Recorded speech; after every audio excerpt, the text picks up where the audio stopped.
ಮನುಷ್ಯ ಸಂಬಂಧಗಳನ್ನ ಬೆಳಕಿಗೆ ತರಲು ಅವಣಿಸಿದ ವಚನ ಸಾಹಿತ್ಯ, ವಚನ ಮತ್ತು ವಚನಕಾರರ ವೈಚಾರಿಕ ಚಿಂತನೆಗಳು ಎಂದೆಂದಿಗೂ ಸಮಕಾಲೀನವಾಗಿ ನೆಲೆ ನಿಲ್ಲುತ್ತವೆ. ಇವು ಧಾರ್ಮಿಕ ಚಳುವಳಿಯ ಒಂದು ಉಪ ಉತ್ಪನ್ನವಾಗಿ ರಚನೆಯಾಗಿವೆ. ಇಂತಹ ವಚನಗಳ ಬಗ್ಗೆ ತಿಳಿಸುವ ಕಾರ್ಯಕ್ರಮವನ್ನು ಆಲಿಸುವುದರ ಜೊತೆಗೆ ಆಚರಿಸಿ ಅಳವಡಿಸಿಕೊಳ್ಳುವ ಕಾರ್ಯಕ್ರಮವೇ ವಚನ ವೈಭವ. ಈ ಕಾರ್ಯಕ್ರಮದ ಪ್ರಸ್ತುತಿ ರಮಣಶ್ರೀ ಉತ್ತೇಜನ ಪ್ರಶಸ್ತಿ ಪುರಸ್ಕೃತರು ಹಾಗೂ ಶೃಂಗೇರಿ ಶಂಕರ ಮಠದ ಸಮಾಜಶ್ರೀ ಪ್ರಶಸ್ತಿ ಪುರಸ್ಕೃತರಾದ ನಂಜನಗೂಡಿನ ಯೋಗ ಮಹಾಮನೆಯ ಪ್ರಧಾನ ಶಿಕ್ಷಕರಾದ ಸಾವಿರಾರು ವಚನಗಳು ಕಂಠಸ್ಥಗೊಂಡಿರುವ ಶ್ರೀಯುತ ಪ್ರಕಾಶ್ ಜಿ ಉಡಿಗಾಲರವರು. ತಪ್ಪದೆ ಕೇಳಿ, ಪ್ರತಿ ಭಾನುವಾರ ಬೆಳಿಗ್ಗೆ 7:45 ಹಾಗೂ ಮರುಪ್ರಸಾರ ಪ್ರತಿ ಮಂಗಳವಾರ ಸಂಜೆ 6 ಗಂಟೆಗೆ. ಮರೆಯದೆ ಕೇಳಿ ನಿಮ್ಮ ಜನಧ್ವನಿ ಬಾನುಲಿ ಕೇಂದ್ರದಲ್ಲಿ.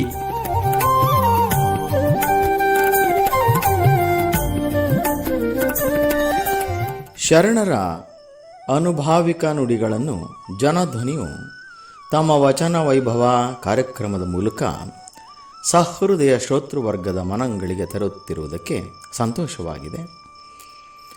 ಈ ಕಾರ್ಯಕ್ರಮವನ್ನು ಆಲಿಸಿ ಪ್ರೋತ್ಸಾಹಿಸುತ್ತಿರುವಂತಹ ಎಲ್ಲ ಕೇಳುಗ ವೃಂದಕ್ಕೆ ಹೃದಯ ತುಂಬಿದ ನಮಸ್ಕಾರಗಳು. ಕಳೆದ 26ನೇ ಸಂಚಿಕೆಯಿಂದ ಶರಣರು ಮತ್ತು ಅವರ ವಚನಗಳ ವಿಚಾರಧಾರೆಯ ಬಗ್ಗೆ ತಿಳಿಯಲು ಪ್ರಯತ್ನಿಸುತ್ತಿದ್ದೇವೆ. ಮೊದಲನೆಯದಾಗಿ ಕಲ್ಯಾಣದ ಕಿರಣ ಅಣ್ಣ ಬಸವಣ್ಣನವರ ವಚನ ವಿಚಾರವನ್ನು ಅರ್ಧ ಗಂಟೆಯಲ್ಲಿ ಸಂಕ್ಷಿಪ್ತವಾಗಿ ತಿಳಿಯಲು ಪ್ರಯತ್ನಿಸಿದೆವು. ಇಂದಿನ 27ನೇ ಸಂಚಿಕೆಯಲ್ಲಿ 12ನೇ ಶತಮಾನ ಎಂದಾಕ್ಷಣ ನಮಗೆ ಬಸವಣ್ಣನವರು ಹೇಗೆ ಕಣ್ಣ ಮುಂದೆ ಬರುತ್ತಾರೋ ಹಾಗೆಯೇ ಶರಣ ಲೋಕದ ತಾರೆ ಜಗದ ಜಂಗಮ ಅಲ್ಲಮ್ಮ ಪ್ರಭುಗಳು ಕೂಡ ಬರುತ್ತಾರೆ. ಇಂದು ನಾವು ಅಲ್ಲಮ್ಮರ ವಚನ ವಿಚಾರವನ್ನು ಸಂಕ್ಷಿಪ್ತವಾಗಿ ತಿಳಿಯಲು ಪ್ರಯತ್ನ ಪಡೋಣ. ಇದು ಕೂಡ ಬಹಳ ಕಷ್ಟ, ಏಕೆಂದರೆ ಅವರು ದೇಶ ಕಾಲ ಭಾಷೆಗಳನ್ನು ಮೀರಿ ಸೀಮಾತೀತವಾದಂಥವರು. ಕೆಲವು ಐತಿಹಾಸಿಕ ವ್ಯಕ್ತಿಗಳು ಕವಿಯ ಮನಸ್ಸಿನಲ್ಲಿ ಹೊಕ್ಕು ಆತನ ನುಡಿಯ ಮೂಲಕ ಮೂಡಿ ಜನ್ಮ ತಾಳಿದವರಾಗಿರುತ್ತಾರೆ. ಆದರೆ ಅಲ್ಲಮರ ಸಾಹಿತ್ಯ ಲೋಕದಲ್ಲಿ ಈಜಿ ಅನೇಕರು ಕವಿಗಳಾಗಿ ಅನುಭಾವಿಕರಾಗಿರುವುದನ್ನು ನಾವು ಕಾಣಬಹುದಾಗಿದೆ. ಅವರ ವಚನಗಳಂತೂ ವಿಶ್ವದ ಅನುಭಾವ ಸಾಹಿತ್ಯದಲ್ಲಿ ಅನನ್ಯತೆಯನ್ನು ಸಾಧಿಸಿವೆ. ಅಲ್ಲಮರು ಆಧ್ಯಾತ್ಮದ ಅನುಭವದಲ್ಲಷ್ಟೇ ಅಲ್ಲ, ಅವರ ಅನುಭವವನ್ನು ವ್ಯಕ್ತಪಡಿಸುವುದರಲ್ಲೂ ಕೂಡ ಅದ್ವಿತೀಯರಾಗಿದ್ದರು. ತೆರೆದ ಕಣ್ಣುಗಳಿಂದ ಜೀವನ ನೋಡಿದಂತಹವರು, ಹಿಮಾಲಯದೆತ್ತರದ ಸಾಧನೆ ಅವರದು, ನಿಜ ಸತ್ಯವನ್ನು ಅರಿತವರು, ದೇವರ ಸಾಕ್ಷಾತ್ಕಾರವನ್ನು ಗಳಿಸಿದ್ದವರು. ಅವರೊಂದು ವಿಶಿಷ್ಟವಾದಂತಹ ಪ್ರತಿಭೆ. ಹಾಗಾಗಿಯೇ ಅವರ ಒಳಗಿನ ಚಿಂತನೆ ನವಚೇತನಗೊಂಡು ವಿಶಿಷ್ಟವಾದಂತಹ ವಿಭಿನ್ನವಾದಂತಹ ಸಾಹಿತ್ಯ ರೂಪದಲ್ಲಿ ಹೊರಹೊಮ್ಮಿದ್ದನ್ನು ನಾವು ಕಾಣಬಹುದಾಗಿದೆ. ಅವರ ಮಾತು ಜ್ಯೋತಿರ್ಲಿಂಗವಾಯಿತು. ಅವರ ನುಡಿ ಮಾಣಿಕ್ಯಗಳಿಗೆ ಬೆಡಗಿನ ವಚನಗಳೆಂದು ಜನಮಾನಸದಲ್ಲಿ ಉಳಿಯಿತು. ಅಲ್ಲಮರ ಬಹುಪಾಲು ಬೆಡಗಿನ ವಚನಗಳೆಲ್ಲವೂ ಬೆಡಗಿನ ಸಾಹಿತ್ಯವಾಗಿದೆ. ಬೆಡಗಿನ ವಚನಗಳು ಸ್ವಾನುಭಾವವನ್ನು ಗರ್ಭೀಕರಿಸಿಕೊಂಡಿರುವಂತಹ ಕಲಾತ್ಮಕ ಸೃಷ್ಟಿಯ ಕಾವ್ಯ ಪ್ರತಿಮೆಗಳಾಗಿವೆ. ಅವರ ವಚನಗಳಲ್ಲಿರುವ ಬೆಡಗನ್ನು ಒಡೆದು ಅರ್ಥೈಸಿಕೊಂಡು ಆನಂದಿಸುವುದು ಸುಲಭದ ಕೆಲಸವೇನಲ್ಲ. ಅವರ ವಚನಗಳು ಮೇಲ್ಮುಖವಾಗಿ ಅರ್ಥವಾಗದಿದ್ದರೂ ಅನುಭಾವಿಕರ ಅನುಭವದ ಚರ್ಚೆಯಲ್ಲಿ ಕಡೆದು ಪರಿಪಕ್ವವಾಗಿ ಅದರ ಅರ್ಥ ಹೊರಹೊಮ್ಮಿರುವುದನ್ನು ನಾವು ಕಾಣಬಹುದಾಗಿದೆ. ಅನೇಕರು ಅಲ್ಲಮರ ಬೆಡಗಿನ ವಚನಗಳಿಗೆ ವ್ಯಾಖ್ಯಾನವನ್ನು ಟೀಕುಗಳನ್ನು ಬರೆದಿದ್ದಾರೆ. ಅವುಗಳನ್ನೇ ಆಧರಿಸಿ ಅವರ ವಚನಗಳ ಬಗ್ಗೆ ಒಂದಷ್ಟು ಚಿಂತನೆಯನ್ನು ಮಾಡೋಣ. ಇಂತಹ ಶ್ರೇಷ್ಠರನ್ನು ಕರಿಯನ್ನು ಕನ್ನಡಿಯಲ್ಲಿ ನೋಡಿದಂತೆ ನೋಡಲು ಪ್ರಯತ್ನ ಪಡೋಣ. ಸಮಗ್ರ ವಚನ ಸಂಪುಟದಲ್ಲಿ ಡಾಕ್ಟರ್ ಬಿ ವಿ ಮಲ್ಲಾಪುರರವರು ಅಲ್ಲಮ ಪ್ರಭುದೇವರ 1636 ವಚನಗಳನ್ನು ಸಂಪಾದನೆ ಮಾಡಿದ್ದಾರೆ. ಶರಣರು ವಚನಗಳನ್ನು ಬರೆದದ್ದು ತೋರ್ಪಡಿಕೆಗಾಗಿ ಅಲ್ಲ, ಜನತೆಯ ಉದ್ಧಾರಕ್ಕಾಗಿ. ಹಾಗಾಗಿಯೇ ವಚನಗಳು ಜನರ ಹೃದಯ ಮುಟ್ಟುವ ಸಾಹಿತ್ಯವಾಯಿತು. ಅಲ್ಲಮರ ವಚನಗಳಂತೂ ಸಾಧಕರಿಗೆ ಬರೆದಂತೆ ಕಾಣುತ್ತವೆ. ಅವರೇ ಒಂದೆಡೆ ಹೇಳುತ್ತಾರೆ, ಅನುಭಾವ ಅನುಭಾವವೆಂದೆಂಬಿರಿ, ಅನುಭಾವವೆಂಬುದು ಸಂತೆಯ ಪಸಾರವೇ ಎಂದು ಪ್ರಶ್ನೆ ಮಾಡುತ್ತಾರೆ. ಹಾಗಾಗಿ ಅವರ ವಚನಗಳಲ್ಲಿ ಸಾಧಕನ ಸಂದೇಹಗಳನ್ನು, ಅವನು ಆಚರಿಸಬೇಕಾದಂತಹ ನೈತಿಕ ಆಧ್ಯಾತ್ಮಿಕ ಆಚರಣೆಗಳನ್ನು, ನಿಗೂಢ ಶಕ್ತಿಗಳನ್ನು, ಯೋಗದ ತಾತ್ವಿಕ ವಿಚಾರಗಳನ್ನು, ಹೀಗೆ ಅನೇಕ ವಿಚಾರಗಳನ್ನು ಬೆಡಗಿನಲ್ಲಿ ನಿಗೂಢಗೊಳಿಸಿದ್ದಾರೆ. ಸಾಧಕ ಇದನ್ನು ಅರಿಯಲು ಪ್ರಯತ್ನಿಸಿದರೆ ಸಾಕು, ಸಾಧನೆಯ ಹಾದಿಯಲ್ಲಿ ಬಹುದೂರ ಸಾಗಬಹುದು ಎನ್ನುವುದು ಅಲ್ಲಮರ ನಿಲುವಾಗಿತ್ತು. ಅವರ ವಚನಗಳಲ್ಲಿ ಪ್ರಕೃತಿಯ ಶಕ್ತಿಯನ್ನು ಬಳಸಿ ವಚನಗಳನ್ನು ಕಟ್ಟಿರುವುದನ್ನು ನಾವು ಹೆಚ್ಚಾಗಿ ಕಾಣಬಹುದಾಗಿದೆ. ಕೆಲವು ಮೂಲ ತಿರುಳಿನ ವಚನಗಳನ್ನು ಗಮನಿಸೋಣ. ಅವರು ಒಂದೆಡೆ ಹೇಳುತ್ತಾರೆ, ಕಲ್ಲೊಳಗಿನ ಕಿಚ್ಚು ಉರಿಯಬಲ್ಲುದೆ, ಬೀಜದೊಳಗಿನ ವೃಕ್ಷ ಉಲಿಯಬಲ್ಲುದೆ, ತೋರಲಿಲ್ಲಾಗಿ ಬೀರಲಿಲ್ಲ ಆರಿಗೆಯು ಗುಹೇಶ್ವರ, ನಿಂದ ನಿಲುವನ್ ಅನುಭವ ಸುಖಬಲ್ಲ. ಅಲ್ಲಮರು ಹೇಳುತ್ತಾರೆ, ಕಲ್ಲಲ್ಲಿ ಬೆಂಕಿ ಇದೆ, ಆದರೆ 2 ಕಲ್ಲುಗಳ ಘರ್ಷಣೆಯಿಂದ ಮಾತ್ರ ಅದು ಹೊರಹೊಮ್ಮಿ ಚಿಮ್ಮಬಲ್ಲದು. ಒಂದು ಚಿಕ್ಕ ಬೀಜದಲ್ಲಿ ಮುಂದೆ ವೃಕ್ಷವಾಗುವಂತಹ ಅಗಾಧ ಶಕ್ತಿ ಅಡಕವಾಗಿದೆ. ಆ ಬೀಜಕ್ಕೆ ಅನುಕೂಲವಾದಂತಹ ಸನ್ನಿವೇಶ ನಿರ್ಮಾಣಗೊಂಡರೆ ಅದು ಮೊಳಕೆಯೊಡೆದು ಪಲ್ಲವಿಸಿ ಮರವಾಗುತ್ತದೆ ಎನ್ನುತ್ತಾರೆ. ಅದೇ ರೀತಿ ಶಿವ ಜೀವರ ಸಂಬಂಧವೂ ಕೂಡ ಎನ್ನುತ್ತಾರೆ. ಜೀವಿಗೆ ಕಷ್ಟ ಸುಖಗಳು ಬರಬಹುದು, ಅದು ಸಹಜ. ಆದರೆ ಸಾಧಕ ಈ ಕಷ್ಟ ಸುಖಗಳನ್ನು ಎದುರಿಸಿ ತಾನು ಇರುವ ಪರಿಸರದಲ್ಲಿಯೇ ತನ್ನ ಮುನ್ನಡೆಯನ್ನು ಕಂಡುಕೊಂಡು ಶಿವನೆಡೆಗೆ ಸಾಗುವುದನ್ನು, ಅಂದರೆ ಒಳಿತಿನ ಕಡೆಗೆ ಸಾಗುವುದನ್ನು ಕಲಿಯಬೇಕು ಎನ್ನುತ್ತಾರೆ. ಯಾವಾಗ ಅವನಿಗೆ ಶಿವನ ಸಂಪರ್ಕವಾಗುತ್ತದೋ, ಅಂದರೆ ಒಳಿತಿನ ಸಂಪರ್ಕವಾಗುತ್ತದೋ, ಆಗ ಸುಖ ದುಃಖಗಳು ಶಿವಶಕ್ತಿಯಲ್ಲಿ ಲೀನಗೊಂಡು ಆನಂದ ಶಕ್ತಿಯ ಉದಯವಾಗುತ್ತದೆ ಎನ್ನುತ್ತಾರೆ. ಎಂತಹ ಅದ್ಭುತ ಚಿಂತನೆ ಅಲ್ಲಮರದು. ಇದನ್ನೇ ಅವರು ವಚನದ ಅಂತಿಮದಲ್ಲಿ ಹೇಳುತ್ತಾರೆ, ಗುಹೇಶ್ವರನಿಂದ ನಿಲುವನ್ ಅನುಭವ ಸುಖಬಲ್ಲ. ಹೌದು, ಅಂತಹ ಸಾಧಕ ಮಾತ್ರ ಭಗವಂತನ ಸಂಪರ್ಕ ಶಕ್ತಿಯ ಸುಖವನ್ನು ಅರಿಯಬಲ್ಲ ಎನ್ನುತ್ತಾರೆ. ಹೀಗೆ ಅಲ್ಲಮರು ಪ್ರಕೃತಿಯ ಮೂಲಕ ತಮ್ಮ ವಿಚಾರಗಳನ್ನು ಜನರಿಗೆ ಮುಟ್ಟಿಸುವಂತಹ ಕೆಲಸವನ್ನು ಮಾಡಿದ್ದಾರೆ. ಅಲ್ಲಮರ ಚಿಂತನೆ ಎಷ್ಟೊಂದು ಮೇರುಮಟ್ಟದಲ್ಲಿದೆ ಎನ್ನುವುದಕ್ಕೆ ಅವರು ಒಂದೆಡೆ ಹೇಳುತ್ತಾರೆ, ನಾವು ಮಾಡುವ ಪೂಜೆ ಎಷ್ಟೊಂದು ಶ್ರೀಮಂತತನದಿಂದ ಆಡಂಬರದಿಂದ ಕೂಡಿದ್ದರೂ ಕೂಡ ಅದು ಭಗವಂತನಿಗೆ ಏನೇನೂ ಅಲ್ಲ ಎನ್ನುತ್ತಾರೆ. ಏಕೆಂದರೆ ಅವನಿಗೆ ಎಂತಹ ಪೂಜೆ ಪ್ರಕೃತಿಯಿಂದಲೇ ಸಲ್ಲುತ್ತದೆ ಎನ್ನುವುದನ್ನು ಅವರು ತಮ್ಮ ವಚನದಲ್ಲಿ ಹಿಡಿದಿಟ್ಟಿದ್ದಾರೆ. ವಚನ ಹೀಗಿದೆ, ಮಜ್ಜನ ಕೆರೆವಡೆ ನೀನು ಶುದ್ಧ ನಿರ್ಮಲ ದೇಹಿ, ಪೂಜೆಯ ಮಾಡುವಡೆ ನಿಮಗೆ ಗಗನ ಕುಸುಮ ಅಖಂಡಿತ ಪೂಜೆ, ಅರ್ಪಿತವ ಮಾಡುವಡೆ ನೀನು ನಿತ್ಯ ತೃಪ್ತನು, ಧೂಪ ದೀಪದಾರತಿಗಳ ಬೆಳಗುವಡೆ ನೀನು ಸ್ವಯಂ ಜ್ಯೋತಿ ಪ್ರಕಾಶನು, ಅರ್ಚನೆಯ ಮಾಡುವಡೆ ನೀನು ಮುಟ್ಟಬಾರದ ಘನವೇದ್ಯನು, ನಿನಗೆ ಅನಂತ ನಮಂಗಳಾದವು ಗುಹೇಶ್ವರ, ನಿನಗೆ ಅನಂತ ನಮಂಗಳಾದವು.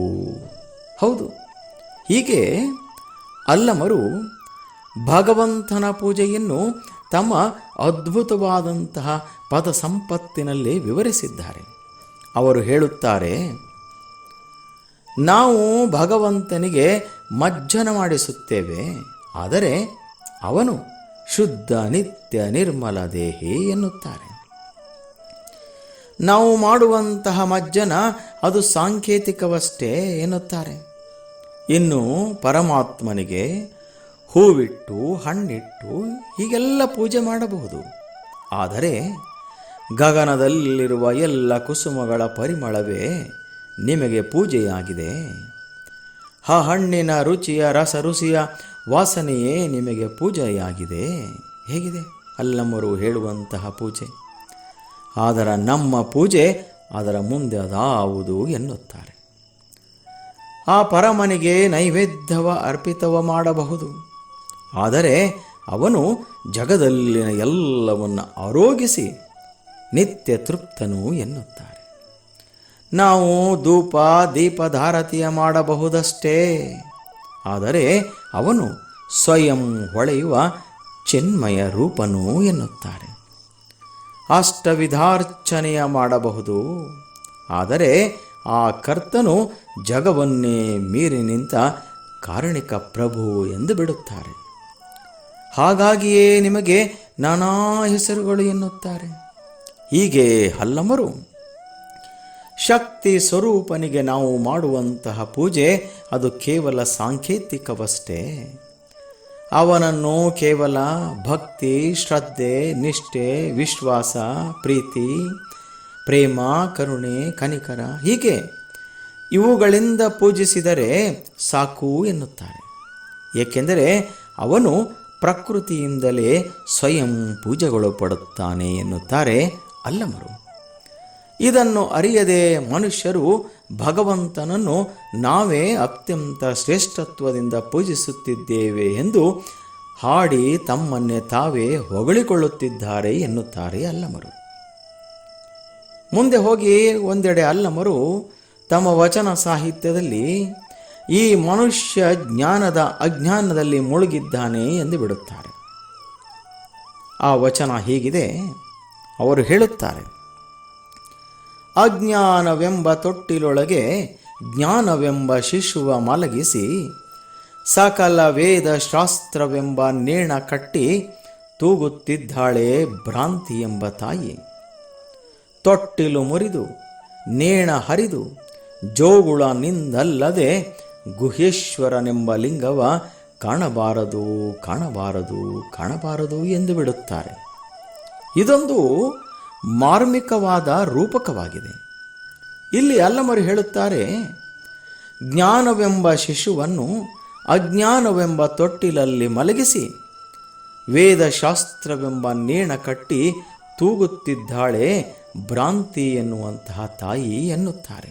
ಹೌದು, ಇಲ್ಲಿ ಶಿಶುವಿನ ಅಂದರೆ ಜೀವನ ಮೂಲ ಸ್ವರೂಪ ಪರಿಶುದ್ಧ ಚೇತನ, ಅದನ್ನೇ ಇಲ್ಲಿ ಶಿಶು ಎನ್ನುತ್ತಾರೆ. ಆದರೆ ಈ ಅರಿವಿನ ಪ್ರಕಾಶವನ್ನು ಮರೆತು ತಾನು ಓದಿದ ವೇದಾದಿ ಶಾಸ್ತ್ರಗಳೇ ನಿಜ ಜ್ಞಾನವೆಂದು ಭಾವಿಸಿ ಅದನ್ನು ಸರಿಯಾಗಿ ಅರಿಯದೆ ಅಜ್ಞಾನದಲ್ಲಿ ಮುಳುಗಿ ಅದರಲ್ಲೇ ತೇಲುತ್ತಿದ್ದಾನೆ ಎನ್ನುತ್ತಾರೆ. ಅದನ್ನೇ ಇಲ್ಲಿ ಸಕಲ ವೇದ ಶಾಸ್ತ್ರವೆಂಬ ನೇಣ ಕಟ್ಟಿ ತೂಗುತ್ತಿದ್ದಾಳೆ ಎನ್ನುತ್ತಾರೆ. ಹಾಗಾಗಿ ಅಲ್ಲಮರು ಮುಂದೆ ಹೋಗಿ ಹೇಳುತ್ತಾರೆ, ತೊಟ್ಟಿಲು ಮುರಿದು ನೇಣ ಹರಿದು ಜೋಗುಳ ನಿಂದಲ್ಲದೆ ಗುಹೇಶ್ವರ ಲಿಂಗವ ಕಾಣಬಾರದು. ಹೌದು, ಅಲ್ಲಮರ ಪ್ರಕಾರ ಯಾವಾಗ ನಾವು ನಮ್ಮ ಅನುಭಾವಿಕತ್ವದಿಂದ ನಿಜ ಜ್ಞಾನವನ್ನು ಅರಿಯದೆ ಕೇವಲ ವೇದಾಗಮ ಶಾಸ್ತ್ರವನ್ನು ಓದಿ ಕೇವಲ ಪಂಡಿತನಾಗಿ ಅದನ್ನೂ ಅನುಸರಿಸದೆ ಇದ್ದರೆ ಏನು ಪ್ರಯೋಜನವಿಲ್ಲ. ಮೊದಲು ಅವುಗಳನ್ನೆಲ್ಲ ಕಿತ್ತು ಬಿಸಾಡಬೇಕು ಎನ್ನುತ್ತಾರೆ. ಅನುಭವದೆಡೆಗೆ ಸಾಗಬೇಕು ಎನ್ನುತ್ತಾರೆ. ಆಗ ಮಾತ್ರ ನಾವು ಪರಮಾತ್ಮನೆಡೆಗೆ ಸಾಗಬಹುದು ಎನ್ನುವುದು ಅಲ್ಲಮರ ಚಿಂತನೆಯಾಗಿದೆ. ಹೌದು, ಇತ್ತೀಚಿನ ಜನತೆ ಸಾಕಷ್ಟು ಓದಿದ್ದಾರೆ, ಅಷ್ಟೇ ಆ ಓದಿನಂತೆ ನಡೆದುಕೊಳ್ಳುತ್ತಿಲ್ಲ.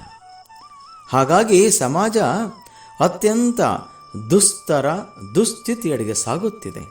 ಇದನ್ನೇ ಅಲ್ಲಮರು ತಮ್ಮ ವಚನದಲ್ಲಿ ಗುರುವಿದ್ದರೂ ಶಿಷ್ಯನಲ್ಲಿ ಸುಜ್ಞಾನ ಅಳವಡುತ್ತಿಲ್ಲ ಎನ್ನುತ್ತಾರೆ.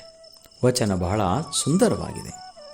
ಹೇಳುತ್ತಾರೆ, ಪ್ರಣತೆಯೂ ಇದೆ, ಬತ್ತಿಯೂ ಇದೆ, ಜ್ಯೋತಿ ಬೆಳಗುವಡೆ ತೈಲವಿಲ್ಲದೆ ಪ್ರಭೆ ತಾನೆಲ್ಲಿಯದೋ.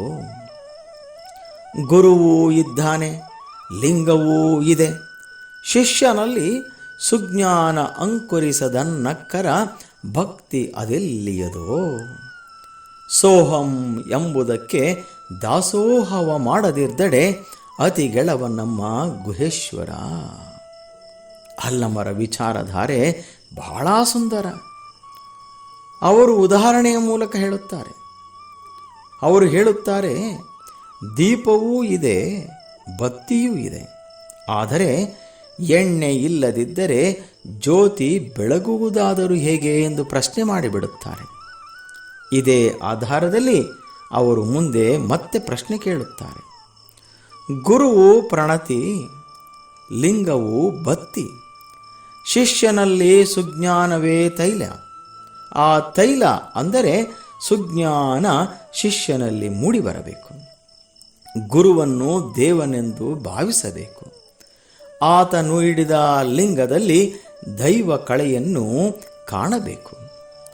ಈ ಭಾವಪೂರ್ಣ ಜ್ಞಾನವಿದ್ದಲ್ಲಿ ಭಕ್ತಿ ಜ್ಯೋತಿ ತನ್ನಷ್ಟಕ್ಕೆ ತಾನೇ ಹೊತ್ತಿಕೊಳ್ಳುತ್ತದೆ. ಎಷ್ಟು ಸುಂದರವಾದ ಮಾತುಗಳು! ಅದರಲ್ಲಿ ನಾನು ಭಗವಂತನ ದಾಸ, ಅಂದರೆ ನಾನು ಸಮಾಜದ ದಾಸ ಎನ್ನುವ ಭಾವ ಮೂಡಿ ಬರುತ್ತದೆ ಎನ್ನುತ್ತಾರೆ. ಇದನ್ನೇ ಅಲ್ಲಮರು ಜ್ಯೋತಿ ಎಂದಿದ್ದಾರೆ. ಹೌದು, ಅಲ್ಲಮರ ಚಿಂತನೆ ಒಂದು ಅದ್ಭುತ. ಈ ಚಿಂತನೆಯನ್ನು ಅರಿತು ನಾವು ಗುರುವಿನ ಮಾರ್ಗದರ್ಶನದಲ್ಲಿ ನಡೆದು ನುಡಿದು ಅರಿತು ಆಚರಿಸಿ ಸಮಾಜದಲ್ಲಿ ಸರಿಯಾದ ಹಾದಿಯಲ್ಲಿ ಸಾಗಬಹುದು. ಅಲ್ಲಮರು ಮುಂದೆ ಹೇಳುತ್ತಾರೆ, ಹೆಣ್ಣು ಮಣ್ಣು ವನ್ನು ಇವುಗಳನ್ನು ನಾವು ಮಾಯೆ ಎಂದು ಭಾವಿಸಿದ್ದೇವೆ, ಅದಲ್ಲ ಎಂದು ಬಿಡುತ್ತಾರೆ ವಚನದಲ್ಲಿ.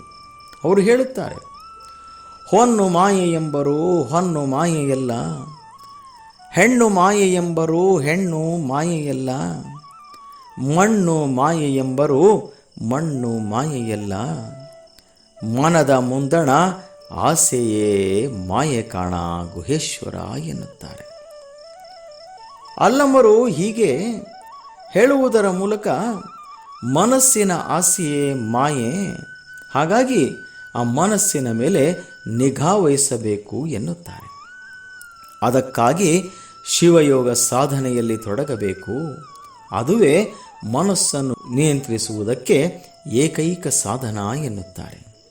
ಹಾಗಾಗಿ ಅಲ್ಲಮರು ಹೇಳುತ್ತಾರೆ, ಶಿವಯೋಗದ ಜ್ಞಾನವನ್ನು ಅರಿಯಬೇಕು, ಆ ಜ್ಞಾನವೇ ಶ್ರೀಮಂತವಾದ ಜ್ಞಾನ ಎನ್ನುತ್ತಾರೆ.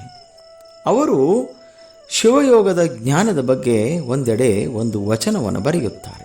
ವಚನ ಹೀಗಿದೆ: ತಲೆಯ ಮೇಲೆ ತಲೆ ಇದ್ದಿತ್ತಲ್ಲ, ತಲೆಯ ತಲೆ ನುಂಗಿತ್ತಲ್ಲ, ಸತ್ತು ಹಾಲ ಸವಿಯ ಬಲ್ಲಡೆ, ರಥದ ಕೀಲನ್ನರಿಯ ಬಲ್ಲಡೆ, ಅದುವೇ ಶಿವಯೋಗ. ಶಿಶು ಕಂಡ ಕನಸಿನಲ್ಲುಳ್ಳ ತೃಪ್ತಿ ನಿನ್ನಲ್ಲುಂಟೆ ಗುಹೇಶ್ವರ. ಇದೊಂದು ಬೆಳಗಿನ ವಚನವಾಗಿದೆ. ಅರ್ಥ ನಿಗೂಢವಾಗಿದೆ. ಇಲ್ಲಿ ಅಲ್ಲಮರು ತಲೆಯ ಮೇಲೆ ತಲೆಯೊಂದು ಇದ್ದಿತ್ತಲ್ಲ ಎನ್ನುತ್ತಾರೆ. ಅಂದರೆ ಒಂದು ತಲೆಯ ಮೇಲೆ ಇನ್ನೊಂದು ತಲೆ ಇದೆ ಎನ್ನುತ್ತಾರೆ. ಮುಂದೆ ಹೋಗಿ ಹೇಳುತ್ತಾರೆ, ತಲೆಯ ತಲೆ ನುಂಗಿತ್ತಲ್ಲ. ಇಲ್ಲಿ ಎರಡು ತಲೆಗಳ ಜೊತೆಗೆ ಮೂರನೆಯ ತಲೆ ಬಂದಿರುವುದನ್ನು ನಾವು ಕಾಣಬಹುದಾಗಿದೆ. ಆ ಮುಂದೆ ಹೇಳುತ್ತಾರೆ, ಆ ಮೂರನೆಯ ತಲೆ ಆ ಇನ್ನುಳಿದ ಎರಡು ತಲೆಗಳನ್ನು ನುಂಗಿತ್ತು ಎನ್ನುತ್ತಾರೆ. ಹಾಗೆಯೇ ಸತ್ತು ಹಾಲ ಸವಿಯುವುದು, ರಥದ ಸೂತ್ರವನ್ನು ಅರಿಯುವುದು, ಇದುವೇ ಯೋಗ ಎನ್ನುತ್ತಾರೆ. ಇಂತಹ ಜ್ಞಾನವನ್ನು ನಾವು ಅರಿಯಬೇಕು ಎನ್ನುತ್ತಾರೆ. ಅಂತಹ ಜ್ಞಾನ ಶಿಶು ಕಂಡ ಕನಸಿನಂತಿರುತ್ತದೆ ಎನ್ನುತ್ತಾರೆ ಅಲ್ಲಮರು. ಇಲ್ಲಿ ಅನುಭಾವಿಗಳ ಅನುಭವವನ್ನು ಬೆರೆಸಿದಾಗ ತಲೆ ಎಂದರೆ ಜ್ಞಾನ ಎಂದರ್ಥ. ಮೊದಲ ತಲೆ ಎಂದರೆ ಸಾಮಾನ್ಯ ಜ್ಞಾನ, ಅಂದರೆ ಸಹಜವಾಗಿ ಮನುಷ್ಯರಿಗಿರುವಂತಹ ಜ್ಞಾನದ ತಲೆ. ಎರಡನೆಯ ತಲೆ ಎಂದರೆ ವೃತ್ತಿ ಜ್ಞಾನದ ತಲೆ. ಪ್ರತಿಯೊಬ್ಬ ಮನುಷ್ಯನಿಗೂ ತಮ್ಮದೇ ಆದಂತಹ ವೃತ್ತಿಯ ಬಗ್ಗೆ ವಿಶೇಷವಾದಂತಹ ಜ್ಞಾನವಿರುತ್ತದೆ. ಗಣಿತ ಶಿಕ್ಷಕರಿಗೆ ಗಣಿತದ ಜ್ಞಾನ, ಕುಂಬಾರನಿಗೆ ಕುಂಬಾರಿಕೆಯ ಜ್ಞಾನ, ಹೀಗೆ. ಇನ್ನು ಮೂರನೆಯ ತಲೆ, ಅದು ಪರಮಜ್ಞಾನದ ತಲೆ. ಯಾರಲ್ಲಿ ಆಧ್ಯಾತ್ಮಿಕ ಶಕ್ತಿ ಉನ್ನತೀಯವಾದಂತಹ ಸ್ಥಿತಿಯಡೆಗೆ ತಲುಪುತ್ತದೋ ಆಗ ಅವನಲ್ಲಿ ಪರಮಾತ್ಮನ ವಿಶಿಷ್ಟ ಶಕ್ತಿ ಸಹಜವಾಗಿಯೇ ಅಡಕವಾಗುತ್ತದೆ. ಅದನ್ನೇ ಇಲ್ಲಿ ಅಲ್ಲಮರು ಸಾಮಾನ್ಯ ಜ್ಞಾನ ಮತ್ತು ವೃತ್ತಿ ಜ್ಞಾನ, ಈ ಎರಡೂ ತಲೆಯನ್ನು ಪರಮಜ್ಞಾನ ತನ್ನಲ್ಲಿ ಅಡಗಿಸಿಕೊಳ್ಳುತ್ತದೆ ಎನ್ನುತ್ತಾರೆ. ಹೌದು, ಎಂತಹ ವಿಚಾರ ಅಲ್ಲವರದು.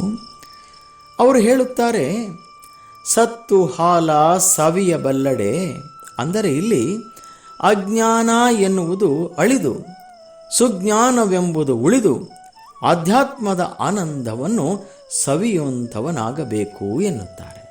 ಹಾಗೆಯೇ ಹೇಳುತ್ತಾರೆ, ರಥದ ಕೀಲನ್ ಅರಿಯಬಲ್ಲೊಡೆ, ಅಂದರೆ ರಥದ ಸೂತ್ರ. ಅದರಲ್ಲಿ ಎರಡೂ ಗಾಲಿಗಳು ಮುಂದಕ್ಕೆ ಚಲಿಸಿದರೆ ರಥ ಮುನ್ನಡೆಯುತ್ತದೆ. ಒಂದು ಹಿಂದೆ ಒಂದು ಮುಂದೆ ಚಲಿಸಿದರೆ ರಥ ಮುಂದೆ ಹೋಗಲು ಸಾಧ್ಯವಿಲ್ಲ. ಇದುವೇ ರಥದ ಸೂತ್ರ. ಇದರ ಅರ್ಥ, ಶಿವ ಮತ್ತು ಜೀವರು ಆಧ್ಯಾತ್ಮ ರಥದ ಎರಡು ಚಕ್ರಗಳು, ಅವೆರಡು ಒಟ್ಟಾಗಿ ಚಲಿಸಬೇಕು. ಆಗ ಮಾತ್ರ ಯೋಗದ ಆನಂದವನ್ನು ಕಾಣಬಹುದು ಎನ್ನುತ್ತಾರೆ. ಇದನ್ನೇ ಇಲ್ಲಿ ಅಲ್ಲಮರು ಶಿಶು ಕಂಡ ಕನಸಿನಲ್ಲಿ ಉಳ್ಳ ತೃಪ್ತಿ ನಿನ್ನಲ್ಲಿ ಇದೆ ಎನ್ನುತ್ತಾರೆ. ಅಂದರೆ ಶಿಶು ಹೇಗೆ ತಾನು ಕಂಡ ಕನಸನ್ನು ಯಾರಿಗೂ ಹೇಳಲು ಸಾಧ್ಯವಿಲ್ಲ, ಆದರೆ ಅದರ ಆನಂದದಲ್ಲಿ ಮುಳುಗಿರುತ್ತದೆ, ಹಾಗೆಯೇ ಯೋಗದ ಆನಂದವಿದೆ, ಅದು ಕೇವಲ ಅನುಭವಿಸುವುದಷ್ಟೇ ಅನ್ನುತ್ತಾರೆ. ಹೀಗೆ ಹಲ್ಲಮರು ಇಂತಹ ಜ್ಞಾನವನ್ನು ನಾವು ಅರಿಯಬೇಕು ಎನ್ನುತ್ತಾರೆ. ಹೌದು, ನಿಜ ಜ್ಞಾನವೇ ಸಹಜ ಜ್ಞಾನವಾಗಬೇಕು ಎನ್ನುವುದು ಅಲ್ಲಮರ ವಿಚಾರವಾಗಿದೆ. ಇಂತಹ ಜ್ಞಾನ ನಮ್ಮಲ್ಲಿ ಇರಬೇಕು ಎನ್ನುವುದಕ್ಕೆ ಅವರು ಒಂದೆಡೆ ಹೇಳುತ್ತಾರೆ, ಭೂಮಿ ನಿನ್ನದಲ್ಲ, ಹೇಮ ಅದು ನಿನ್ನದಲ್ಲ, ಕಾಮಿನಿ ನಿನ್ನವಳಲ್ಲ, ಅವು ಜಗಕ್ಕಿಕ್ಕಿದ ವಿಧಿ, ನಿನ್ನೊಡವೆ ಎನ್ನುವುದು ಜ್ಞಾನರತ್ನ, ಅಂಥಪ್ಪ ದಿವ್ಯ ರತ್ನವ ಕೆಡಗೊಡದೆ ಆ ರತ್ನವ ನೀನು ಅಲಂಕರಿಸಿದೆಯಾದೆಡೆ ನಮ್ಮ ಗುಹೇಶ್ವರ ಲಿಂಗದಲ್ಲಿ ನಿನ್ನಿಂದ ಬಿಟ್ಟು ಸೆರಿವಂತರಾರೂ ಇಲ್ಲ ಕಾಣ, ಎಲೆಮನೆವೇ ಸೆರಿವಂತರಾರೂ ಇಲ್ಲ ಕಾಣ ಎನ್ನುತ್ತಾರೆ. ಹೀಗೆ ಅಲ್ಲಮರು ಹೇಳುತ್ತಾರೆ, ಹೊನ್ನು ಹೆಣ್ಣು ಮಣ್ಣು ಇವು ಯಾರ ವಿಧಿಗೆ ಗುರಿಯಾಗುತ್ತಾರೋ ಅವರಿಗಾಗಿ ಇರುವುದೇ ಹೊರತು ಶಿವಜ್ಞಾನದ ಅರಿತವನಿಗಲ್ಲ ಎನ್ನುತ್ತಾರೆ. ಯಾರು ಈ ಜ್ಞಾನರತ್ನವನ್ನು ಅರಿತು ಸದಾ ಅಲಂಕರಿಸಿಕೊಳ್ಳುತ್ತಾರೋ ಅವರೇ ಈ ಜಗತ್ತಿನಲ್ಲಿ ಅತ್ಯಂತ ಶ್ರೀಮಂತರು ಎನ್ನುತ್ತಾರೆ. ಹೌದು, ಸುಜ್ಞಾನವೇ ನಿಜವಾದ ಜ್ಞಾನ, ಅದುವೇ ವ್ಯಕ್ತಿಗೆ ಪರಮಭೂಷಣವಾದದ್ದು. ಇದನ್ನು ಅರಿತು ನಾವು ಜ್ಞಾನವನ್ನು ಧರಿಸಬೇಕಲ್ಲದೆ ಅಜ್ಞಾನವನ್ನಲ್ಲ. ಅಲ್ಲಮರು ತಮ್ಮ ಒಂದು ವಚನದಲ್ಲಿ ಅಜ್ಞಾನ ನಮ್ಮಲ್ಲಿ ಮೂಡಿ ಬಂದರೆ ಏನಾಗುತ್ತದೆ ಎನ್ನುವುದನ್ನು ಕೂಡ ವಚನದಲ್ಲಿ ಕಟ್ಟಿಕೊಟ್ಟಿದ್ದಾರೆ. ವಚನ ಹೀಗಿದೆ, ನಾನೆಂಬ ಅಹಂಕಾರ ತಲೆದೂರಿದಲ್ಲಿ ಅಟಮಟ ಕುಟಿಲ ಕುಹಕವೆಂಬ ಬಿರುಗಾಳಿ ಹುಟ್ಟಿತ್ತು. ಆ ಬಿರುಗಾಳಿ ಹುಟ್ಟಲೊಡನೆ ಜ್ಞಾನ ಜ್ಯೋತಿ ಕೆಟ್ಟಿತ್ತು. ಜ್ಞಾನ ಜ್ಯೋತಿ ಕೆಡಲೊಡನೆ ನಾ ಬಲ್ಲೆ ಬಲ್ಲಿದರೆಂಬ ಹರು ಹಿರಿಯರೆಲ್ಲರೂ ತಾಮಸಕ್ಕೊಳಗಾಗಿ ಸೀಮೆ ದಪ್ಪಿ ಕೆಟ್ಟರು ಕಾಣ ಗುಹೇಶ್ವರ. ಎಂತಹ ವಚನ! ಹೌದು, ಅಲ್ಲಮರು ಹೇಳುವುದು ನಿಜ. ಯಾವಾಗ ಮನುಷ್ಯನಲ್ಲಿ ಅಜ್ಞಾನ ಮೂಡಿ ಬರುತ್ತದೋ ಆಗ ನಾನೇ ಜ್ಞಾನಿ ಎನ್ನುವಂಥ ಅಹಂಕಾರ ಮೂಡುತ್ತದೆ. ಇದರಿಂದ ಅವನಲ್ಲಿನ ಚಿಂತನೆಗಳಲ್ಲಿ ಬದಲಾಗುತ್ತದೆ. ಕುಟಿಲತೆ, ಮೋಸ, ವಂಚನೆ ಬಿರುಗಾಳಿಯಂತೆ ಅವನ ಜೀವನದಲ್ಲಿ ಹಾದು ಬರುತ್ತದೆ. ಆಗ ಅವನಲ್ಲಿನ ನೈಜ ಜ್ಞಾನವು ಕೆಟ್ಟು ಅಂಧಕಾರದ ಜಗತ್ತಿನಲ್ಲಿ ಮುಳುಗಿ ಬದುಕು ಹಾಳಾಗುತ್ತದೆ ಎನ್ನುತ್ತಾರೆ. ಅಲ್ಲಮರ ಈ ವಿಚಾರವನ್ನು ಪ್ರತಿಯೊಬ್ಬರೂ ಒಮ್ಮೆ ಗಮನಿಸಿ ಚಿಂತಿಸಬೇಕಿದೆ. ನಾವು ನಮ್ಮನ್ನು ಸರಿಯಾದ ಚಿಂತನೆಗೊಳಪಡಿಸಿದಾಗ ಮಾತ್ರ ಸರಿಯಾದ ಮಾರ್ಗದಲ್ಲಿ ಸಾಗಲು ಸಾಧ್ಯ. ಇಲ್ಲವಾದಲ್ಲಿ ಸರಿಯಾದ ಮಾರ್ಗದಲ್ಲಿ ಸಾಗಲು ಸಾಧ್ಯವಿಲ್ಲ ಎನ್ನುತ್ತಾರೆ. ಕೊನೆಯದಾಗಿ ಅವರ ಚಿಂತನೆಗಳು ಎಷ್ಟೆಲ್ಲ ಇದೆ ಎಂದರೆ, ಯಾರು ಇಂತಹ ಜ್ಞಾನವನ್ನು, ಇಂತಹ ಚಿಂತನೆಗಳನ್ನು ಅರ್ಥೈಸಿಕೊಳ್ಳದಿದ್ದರೆ ಅಂತಹವರನ್ನು ನನಗೆ ತೋರಿಸಲೇಬೇಡ ಎಂದು ಬಿಡುತ್ತಾರೆ. ಗುಹೇಶ್ವರನಲ್ಲಿ ಹಾಗೆ ಪ್ರಾರ್ಥನೆ ಮಾಡಿಕೊಳ್ಳುತ್ತಾರೆ. ಅವರು ಹೇಳುತ್ತಾರೆ, ಕುಲಮದ, ಛಲಮದ, ವಿದ್ಯಾಮದ ಇದು ಇರುವವರೆನೆಗೆ ತೋರದಿರ, ಅವರ ಆರೂಢ ಪದವಿಯನೆಗೆ ತೋರದಿರ, ಅವರ ಗರ್ವ ಗಂಭೀರತನವೆನೆಗೆ ತೋರದಿರ, ಶಮೆ ಧಮೆಯುಳಿದು ದಶಮುಖದಲ್ಲಿ ನಿಂದು ಲಿಂಗದಲ್ಲಿ ಲೀಯವಾದವರನ್ನಲ್ಲದೆ ಮತ್ತಾರನ್ನೂ ಎನೆಗೆ ತೋರದಿರ, ಎನೆಗೆ ತೋರದಿರ ಗುಹೇಶ್ವರ. ಅಲ್ಲಮರದು ಎಂತಹ ಮಾತುಗಳು, ಇದೆಂತಹ ನಿರ್ಧಾರ ಅವರದು. ಅವರು ಹೇಳುತ್ತಾರೆ, ಕುಲಮದ, ಛಲಮದ, ವಿದ್ಯಾಮದ ಹೀಗೆ ಅಷ್ಟಮದಂಗಳಲ್ಲಿ ಮುಳುಗಿರುವವರನ್ನು ನನಗೆ ತೋರಿಸಬೇಡ ಎನ್ನುತ್ತಾರೆ. ಯಾರು ಅಧಿಕಾರ, ಪದವಿ, ಅಹಮ್ಮಿಕೆಯಲ್ಲಿ ಇದ್ದು ಗರ್ವದಲ್ಲಿ ಮೆರೆಯುವವರನ್ನು ನನಗೆ ತೋರದಿರು ಎನ್ನುತ್ತಾರೆ. ಯಾರಲ್ಲಿ ಕ್ಷಮೆ, ಧಮೆ, ಶಾಂತಿ, ಪ್ರೀತಿ, ಕನಿಕರ, ಮಾನವೀಯತೆ ಹೀಗೆ ಇಂತಹ 10 ಮೌಲ್ಯಯುತ ಮುಖಗಳನ್ನು ಒಳಗೊಂಡು ಲಿಂಗದಲ್ಲಿ ಅಂದರೆ ಸಮಾಜದಲ್ಲಿ ಲೀನರಾಗಿ ಸಮಾಜದವರಾಗಿ ಬದುಕುವವರನ್ನು ಮಾತ್ರ ಎನಗೆ ತೋರಿಸು ಎಂದು ಗುಹೇಶ್ವರನಲ್ಲಿ, ಆ ಪರಮಾತ್ಮನಲ್ಲಿ ಬೇಡಿಕೊಂಡಿದ್ದಾರೆ. ಎಂತಹ ವಿಶಿಷ್ಟ ನಿರ್ಧಾರ ಅಲ್ಲಮರದು. ಇಂತಹ ಅಲ್ಲಮನಿಗೆ ಮುಖ ತೋರಿಸುವ ಜನ ನಾವಾಗೋಣ. ಅವರು ಈಗ ಇಲ್ಲದಿರಬಹುದು, ಆದರೆ ಅವರು ಪ್ರಕೃತಿಯಲ್ಲಿ ಲೀನರಾಗಿ ಗಾಳಿ, ಮಣ್ಣು, ನೀರು, ಬೆಳಕು ಇಲ್ಲೆಲ್ಲ ಇದ್ದಾರೆ. ಅದರ ಮೂಲಕ ನಮ್ಮನ್ನು ನೋಡುತ್ತಿದ್ದಾರೆ. ಅವುಗಳು ನಮಗೆ ಸಿಗಬೇಕಾದರೆ ನಾವು ದಶಮುಖಿಗಳಾಗಬೇಕು, ಆಗೋಣ ಎನ್ನುವ ನಿರ್ಧಾರಕ್ಕೆ ಬರಬೇಕು. ಅದನ್ನೇ ಅಲ್ಲಮರು ತಮ್ಮ ವಚನದಲ್ಲಿ ನಾವು ಮಾಡಬೇಕಾದದ್ದು ಏನು ಎನ್ನುವುದನ್ನು ತಮ್ಮ ವಚನದಲ್ಲಿ ಕಟ್ಟಿದ್ದಾರೆ. ಅವರು ಹೇಳುತ್ತಾರೆ, ಬಯಲು ಬಯಲನೆ ಬಿತ್ತಿ ಬಯಲು ಬಯಲನೆ ಬೆಳೆದು ಬಯಲು ಬಯಲಾಗಿ ಬಯಲಾಯಿತ್ತಯ್ಯ, ಬಯಲ ಜೀವನ ಬಯಲ ಭಾವನ, ಬಯಲು ಬಯಲಾಗಿ ಬಯಲಾಯಿತ್ತಯ್ಯ, ನಿಮ್ಮ ಪೂಜಿಸಿದವರು ಮುನ್ನವೇ ಬಯಲಾದರು, ನಾ ನಿಮ್ಮ ನಂಬಿ ಬಯಲಾದೆ ಕಾಣ ಗುಹೇಶ್ವರ ಎನ್ನುತ್ತಾರೆ. ಇಲ್ಲಿ ಬಯಲು ಎಂದರೆ ಸಮಾಜ. ಹಾಗಾಗಿ ಉತ್ತಮ ಸಮಾಜದಿಂದ ಉತ್ತಮತ್ವವನ್ನು ತಂದು ಮತ್ತೆ ಸಮಾಜಕ್ಕೆ ಉತ್ತಮತ್ವವನ್ನೇ ಬಿತ್ತಿ ಸಮಾಜವನ್ನು ಉತ್ತಮ ಸಂಸ್ಕಾರಯುತ ಸಮಾಜವಾಗಿ ಪರಿವರ್ತಿಸಬೇಕು ಎನ್ನುತ್ತಾರೆ. ಹೀಗೆ ಹಲವರು ಇಂತಹ ಉತ್ತಮ ಸಮಾಜದ ನಿರ್ಮಾಣದೆಡೆಗೆ ತರಲು ಪ್ರಯತ್ನಿಸಿ ಅದನ್ನು ಪೂಜಿಸಿ ಪ್ರೇಮಿಸಿದ್ದಾರೆ. ಹಾಗೆಯೇ ನಾವು ಪೂಜಿಸೋಣ ಎನ್ನುತ್ತಾರೆ ಅಲ್ಲಮರು. ಹೌದಲ್ಲವೇ? ಇದನ್ನು ನಾವು ಅರ್ಥ ಮಾಡಿಕೊಂಡು ಅಲ್ಲಮರ ಚಿಂತನೆಯಡೆಗೆ ಸಾಗಲು ಪ್ರಯತ್ನ ಪಡೋಣ ಎನ್ನುತ್ತಾ ಈ ದಿನದ ಸಂಚಿಕೆಯನ್ನು ಪೂರ್ಣಗೊಳಿಸುತ್ತಿದ್ದೇನೆ. ಸರ್ವರಿಗೂ ಧನ್ಯವಾದಗಳು. ಓಂ ಶ್ರೀ ಗುರುಬಸವಲಿಂಗಾಯ ನಮಃ.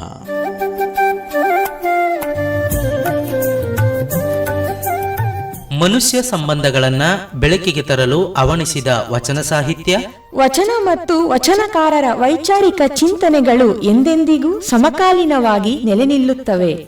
ಇವು ಧಾರ್ಮಿಕ ಚಳುವಳಿಯ ಒಂದು ಉಪ ಉತ್ಪನ್ನವಾಗಿ ರಚನೆಯಾಗಿವೆ. ಇಂತಹ ವಚನಗಳ ಬಗ್ಗೆ ತಿಳಿಸುವ ಕಾರ್ಯಕ್ರಮವನ್ನು ಆಲಿಸುವುದರ ಜೊತೆಗೆ ಆಚರಿಸಿ ಅಳವಡಿಸಿಕೊಳ್ಳುವ ಕಾರ್ಯಕ್ರಮವೇ ವಚನ ವೈಭವ. ಈ ಕಾರ್ಯಕ್ರಮದ ಪ್ರಸ್ತುತಿ ರಮಣಶ್ರೀ ಉತ್ತೇಜನ ಪ್ರಶಸ್ತಿ ಪುರಸ್ಕೃತರು ಹಾಗೂ ಶೃಂಗೇರಿ ಶಂಕರ ಮಠದ ಸಮಾಜಶ್ರೀ ಪ್ರಶಸ್ತಿ ಪುರಸ್ಕೃತರಾದ ನಂಜನಗೂಡಿನ ಯೋಗ ಮಹಾಮನೆಯ ಪ್ರಧಾನ ಶಿಕ್ಷಕರಾದ ಸಾವಿರಾರು ವಚನಗಳು ಕಂಠಸ್ಥಗೊಂಡಿರುವ ಶ್ರೀಯುತ ಪ್ರಕಾಶ್ ಜಿ ಉಡಿಗಾಲರವರು. ತಪ್ಪದೆ ಕೇಳಿ ಪ್ರತಿ ಭಾನುವಾರ ಬೆಳಿಗ್ಗೆ 7:45 ಹಾಗೂ ಮರುಪ್ರಸಾರ ಪ್ರತಿ ಮಂಗಳವಾರ ಸಂಜೆ 6 ಗಂಟೆಗೆ. ಮರೆಯದೆ ಕೇಳಿ ನಿಮ್ಮ ಜನಧ್ವನಿ ಬಾನುಲಿ ಕೇಂದ್ರದಲ್ಲಿ.